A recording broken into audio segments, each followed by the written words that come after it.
পারবে। দেখ 26টি লেটার রয়েছে, বিশেষ করে আমরা এইগুলোকে কিছু স্টপ সাউন্ড, থামা বর্ণ, থেমে যায়, লং হবে না, টানা যাবে না। কিছু আছে যে খোলা টানতে পারবো, ইচ্ছা মতো টানতে পারবো।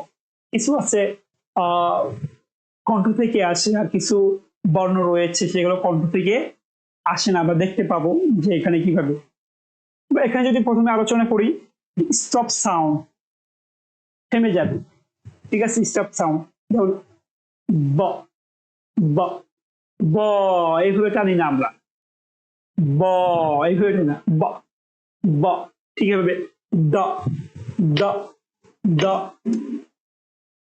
গ গ গ, এইভাবে টানি না, গ গ, জ জ জ। এই চারটি সাউন্ড হলো স্টপ সাউন্ড। হ্যাঁ, স্টপ সাউন্ডের মধ্যে রয়েছে, আমরা আরো দেখতে পাচ্ছি খি খি, সি এর খি আর খে এর খি, দুটোই খি সাউন্ড। খি খি, হা হা, ফি ফি ফি, এগুলো থেমে যাচ্ছে। এগুলো ছি এভাবে বলি না, ফি এভাবে বলি না, ফি ফি, ঠোঁট ভাঁজ করে ফি ফি, ঠোঁট ভাঁজ করে উচ্চারণ করতে হবে ফি, দুই ঠোঁট ভাঁজ করে উচ্চারণ করিতে হয় ফি। আমাদের মা বোনেরা যেরকম লিপস্টিক দেওয়ার পরে ঠোঁট ভাঁজ করে এভাবে ফি ফি ফি, টি। আগে এটাকে আমরা টি বলতাম, জাস্ট এটাকে টি বলবো, টি টি। এগুলোকে কি বলতাম সি, এগুলো সাউন্ড হলো খি খি খি। এবার দেখি আমরা কন্টিনিউয়াস সাউন্ড, এটা লং হবে, ইচ্ছা মতো টানা যাবে, ঠিক আছে, ইচ্ছা মতো টানা যাবে। হ্যাঁ,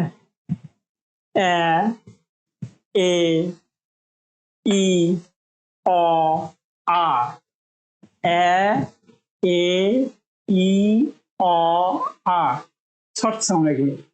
লং সাউন্ড আছে এই আই ও, এই ই আই ও ইউ, লং সাউন্ড। শর্ট সাউন্ড রয়েছে, ইচ্ছা মতো আমরা লং করতে পারছি ভাওয়াল সাউন্ড গুলোকে। ঠিক এইভাবে এল, খুয়া, ওয়া, ইয়া, এগুলো আমরা ইচ্ছা মতো লং করতে পারছি। হ্যাঁ, কন্টিনিউয়াস সাউন্ড, ঠিক আছে। এভাবে এফ যে বর্ণটি রয়েছে, সাউন্ড হবে উপরের দাঁত নিচের ঠোঁটে লাগিয়ে ফি ফি ফি,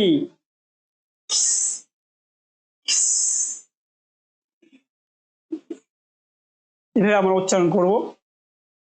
ফি হলো দুইটা, একটা হলো ফি আর একটা হলো ফি।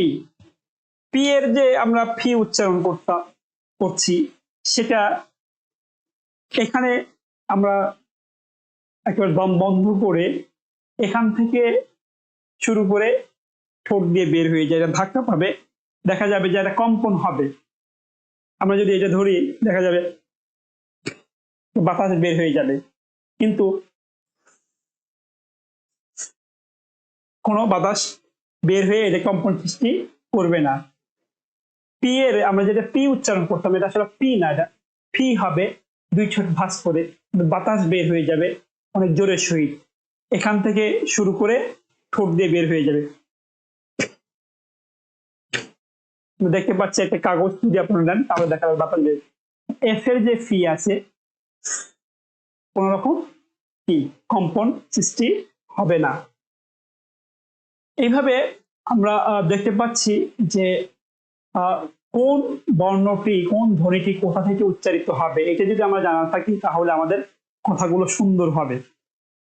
দুটি বর্ণ রয়েছে, সাউন্ড রয়েছে, নাকের মধ্যে উচ্চারণ করতে হয়, সেটা হলো এম এন, এর সাউন্ড হলো এই দুইটা। এম এর সাউন্ড হলো আর এন এর সাউন্ড হলো এই দুটো হলো নাসিক্য বর্ণ, নাসাল সাউন্ড। আমরা দেখতে পেলাম stop sound, continuous sound, nasal sound, এটা শিখলাম।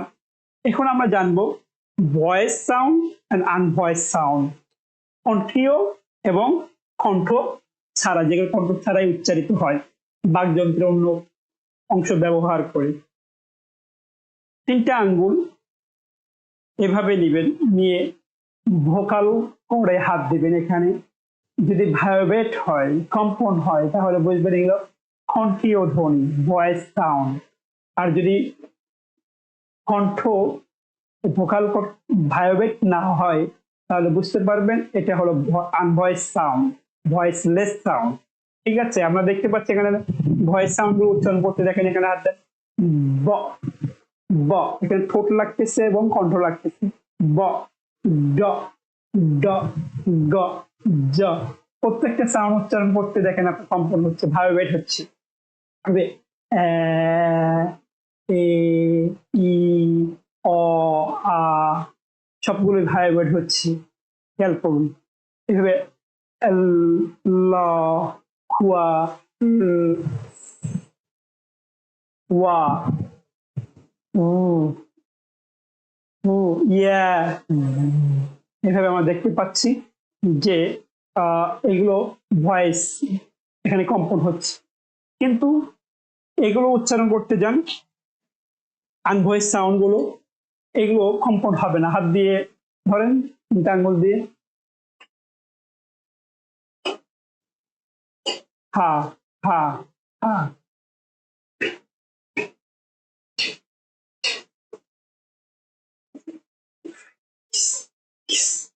তাহলে আমরা দেখতে পাচ্ছি এগুলো উচ্চারণ করতে গিয়ে আমাদের এই কণ্ঠনালী কম্পন হচ্ছে না, ফলে এগুলো আনভয়েস সাউন্ড।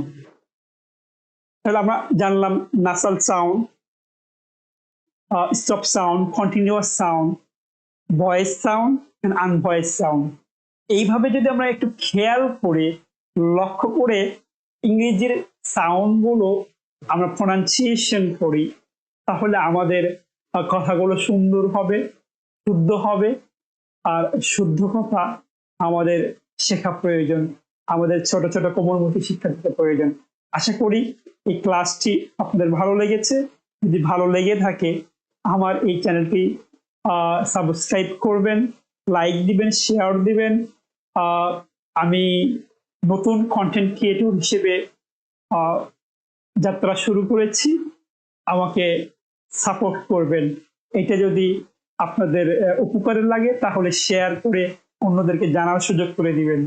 আর পরবর্তী ভিডিওগুলো দেখার জন্য বেল আইকনে ক্লিক করবেন।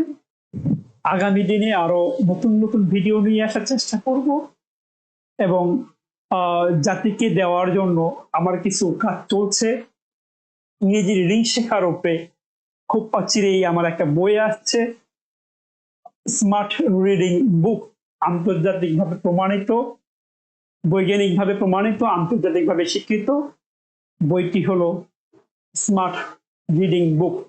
ইনশাল্লাহ অচিরেই পাবেন। ধন্যবাদ সকলকে। আসসালামু আলাইকুম।